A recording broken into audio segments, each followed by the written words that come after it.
Today I want to talk to you guys about items that have always helped me have a good time on trail. This is gear that I think should be illegal not to have in your pack. If you have a trip coming up soon or are already out on a thru hike, here's looking at you, Kyle Hates Hiking, then I think it'd be a great idea to put in order for these items right now. My favorite store for backpacking gear is Garage Growing Gear, but we'll talk about it a little bit later about why I think that they're the perfect sponsor for today's video. Ultralighters especially might roll their eyes at this first one, and that's camp shoes or sandals. But there's 3 reasons why I think carrying camp shoes on trail is great. I personally like the Mayfly Ultralight sandals because they're super lightweight but durable enough to last an entire thru hike. The first reason why I think carrying camp shoes or sandals out on trail is great is that at the end of the day, you can wash your feet and then not have to put your feet back into stinky shoes. Washing your feet at the end of each day is going to help you prevent blisters as well as keep your sleep system from getting super gross. The second reason is that you can air out your feet around camp and let them dry out if they've been wet and sweaty throughout the day. The third reason is that if you're on a thru hike or just finishing off a big hike,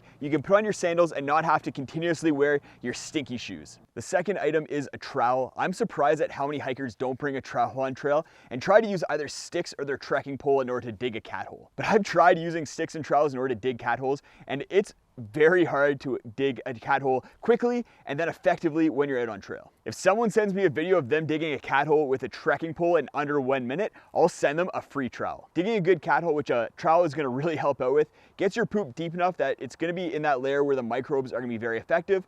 As well, it helps with animals not digging it up. So bring a trowel with you, and if weight is an issue, then consider the Bogler trowel. It only weighs 13.5 grams, has an ergonomic grip, is super effective, and has serrated edges, which makes digging through roots really easy. A lot of the gear that I'm referencing today is made by cottage manufacturers and can be tough to source, especially if you're in the middle of a thru hike. Garage Growing Gear is a great option for those who want a one-stop shop for their backpacking and thru hiking gear needs. Because you can order all of your gear, especially that cottage manufactured gear, in one place, it saves on shipping costs as well as has a lower carbon footprint. Check out Garage Growing Gear at the link in the video description. I never get blisters when out on backpacking or hiking trips, and I attribute that to carrying 2 pairs of hiking socks when I'm out there. I don't bring a pair of socks for every day on trail like I used to, but having 2 pairs of socks allows you to rotate them and has a couple of big benefits. The first reason is that having 2 pairs of socks allows you to wash 1 pair of socks and hang it on your backpack or dry it out around camp, and being able to wash your socks helps prevent blisters as well as it will make the socks last longer. As well, if you have 2 pairs of socks and get back-to-back days of rain, then you'll have dry socks for both days. Did you know that hand sanitizer is not as effective when your hands are dirty and doesn't work very well against crypto and norovirus? Getting sick at home is terrible, but it's even worse on trail. And if you're on busy trails like the Appalachian Trail,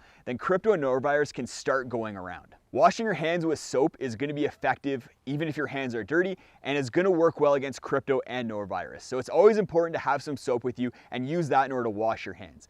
On a more applicable day-to-day basis, soap is also nice in order to wash your body when you're out on trail. Remember when I talked about washing your feet? Using a little bit of soap is going to make that easier and more effective. My favorite soap is Pika Outdoors powdered soap. Because it's powdered, it's very lightweight, and also it makes it easy to ration using these little plastic tubes. If you're looking at putting in order with Garage Growing Gear and curious about some of my top picks from their store, go check out this video. I go over a bunch of gear that really surprised me with how effective it was out on trail.